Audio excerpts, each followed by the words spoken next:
বন্ধুরা যে কোনো অনুষ্ঠান বাড়ি এইভাবে মৌরি কাতলা করে দেবেন, খেয়ে কিন্তু আপনার প্রশংসা করবে। আর দেখুন এই কালারটা কত সুন্দর হয়েছে, একবার হলো বাড়িতে ট্রাই করে দেখতে পারে। হয়ে গেছে, নামিয়ে দেবো।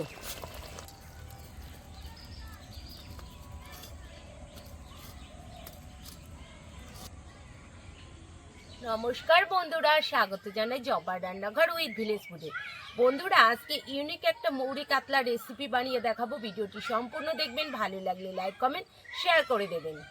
বন্ধুরা অনেক সময় দেখা যায় রুই মাছ বা কাতলা মাছ যে কোনো মাছই আনেন না কেন, মাছের থেকে একটা গন্ধ আসে। সেই গন্ধ আসবে না যদি কিনা এই লেবুর রস দিয়ে বেশ কিছুক্ষণ ভিজিয়ে রাখা যায়। তো আমি এই লেবুর রসটা দিয়ে দিচ্ছি।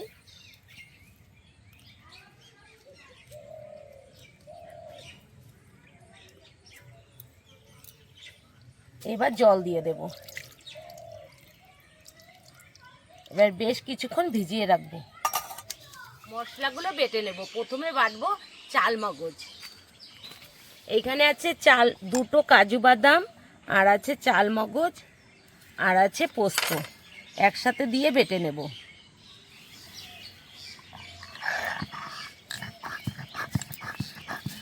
বাটা হয়ে গেছে, এখন তুলে নেব।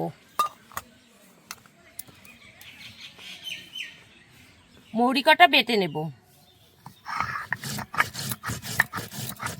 আদা রসুন বাটা হয়ে গেছে, তুলে নিয়েছি। মৌরিও বাটা হয়ে গেছে, তুলে নিচ্ছি। মাছগুলো লবণ হলুদ মাখিয়ে নেব। আর লেবু জলে ভিজিয়ে রেখেছিলাম, ভালো করে ধুয়ে নিয়েছি। দিয়ে দেবো স্বাদ মতো লবণ, হলুদ গুঁড়ো। এবার ভালো করে মেখে নেব। কটা মৌরি ভেজে নেব।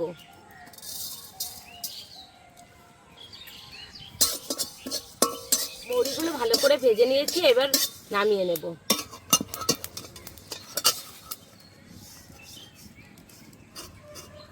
কড়াইটা আগে থেকে বসিয়ে দিয়েছি, আর কড়াইটা গরমও হয়ে গেছে। যেহেতু ভাজা মশলা করে নিয়েছি, এখন দিয়ে দেব তেল।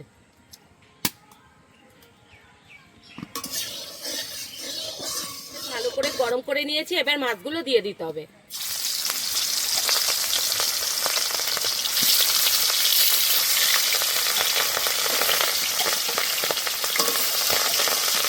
সবকটা মাছই আমি একসাথে দিয়ে দেবো।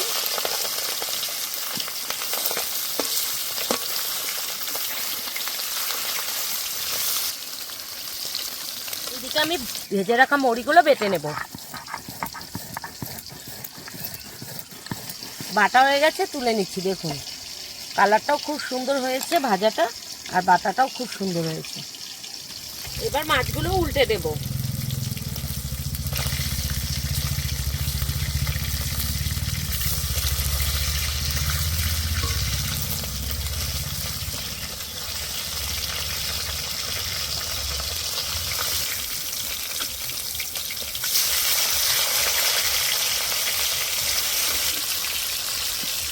মাছগুলো ভাজা হয়ে গেছে, তুলে নিচ্ছি।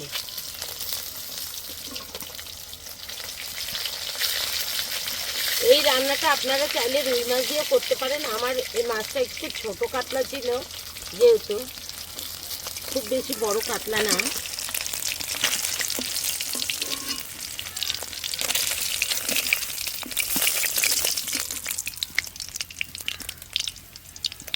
দিয়ে দেবো গোটা তেজপাতা, গোটা শুকনো লঙ্কা, কটা মৌরি।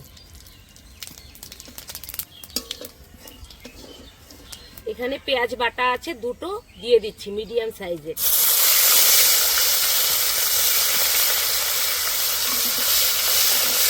পেঁয়াজটা ভালো করে ভেজে নেব।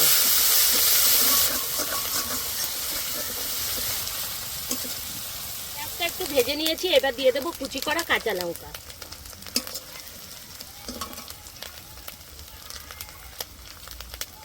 স্বাদ মতো লবণ,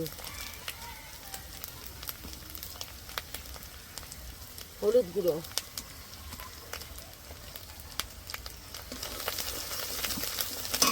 দিয়ে দেবো অল্প করে জল, যাতে মশলাটা পুড়ে না যায়।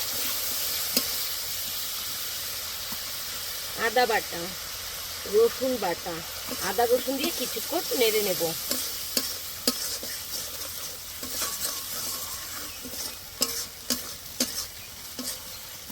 আদা রসুন দিয়ে কিছুক্ষণ নেড়ে নিয়েছি। এবার দিয়ে দেব বাটা মৌরি,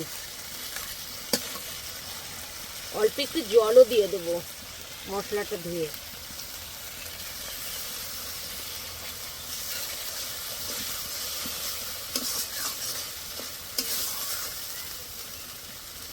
এবার দিয়ে দেবো লঙ্কার গুঁড়ো,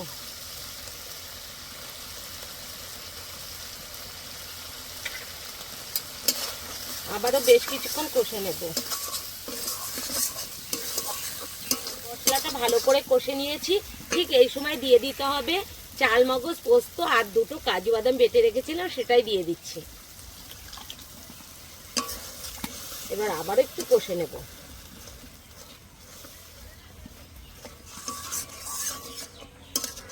মশলা ভালো করে কষে নিয়েছি আর দেখুন তেলও ছেড়ে দিয়েছে। ঠিক এই সময় জল দিয়ে দিতে হবে। জল,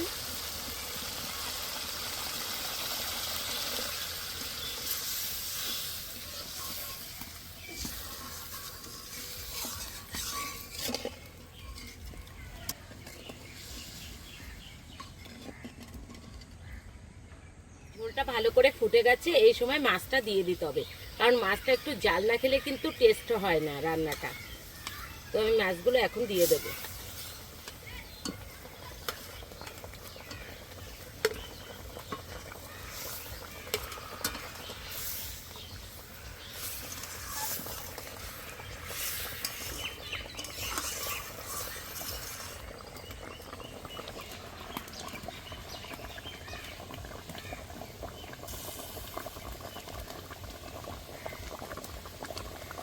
দিয়ে দেবো ভেজে রাখা মৌরির গুঁড়ো, যেহেতু মৌরি কাতলা ভেজে রাখা মৌরিটা দিতেই হবে।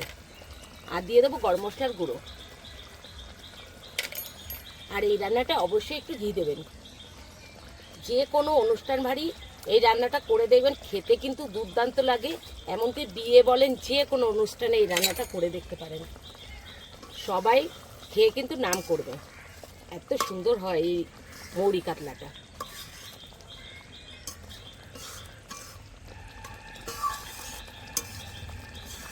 দেখুন কত সুন্দর হয়েছে কালারটা। হয়ে গেছে, নামিয়ে দেবো।